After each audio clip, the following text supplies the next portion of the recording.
দেখো আমি একটা প্রশ্ন করেছিলাম, সবাই বলল সেন্টেন্স কাকে বলে? বললো a list of words, a group of words, a group of words, তাই তো? এটা বলি তো a group of words। তাহলে আমি কতগুলো ওয়ার্ডস লিখছি, যেমন বয়, রান, দি বল। তাহলে এটা তো কতগুলো গ্রুপ অফ ওয়ার্ডস, তাহলে এটা কি একটা সেন্টেন্স? সেন্টেন্স নয়। কেন নয়?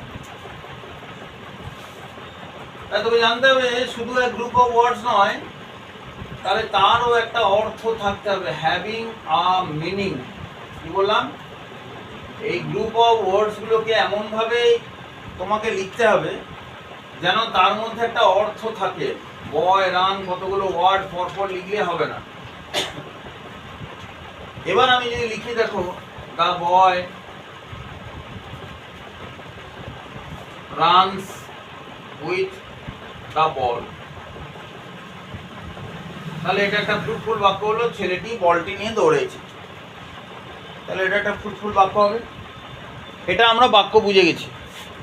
এখন ব্যাপার হচ্ছে এই বাক্য বোঝার ব্যাপারটা ছিল ক্লাস 6-এ, সেটা আমরা ক্লাস 10-এ উঠে বুঝবো না নিশ্চয়ই, বা 9-এ উঠে বুঝবো না। এগুলো বুঝে আসতে হবে না? তো চলো ঠিক আছে, একবার রিভিশন হয়ে গেল। তাহলে আমরা বাক্য কাকে বলে বুঝলাম? কি বললাম? এই group of words having a meaning.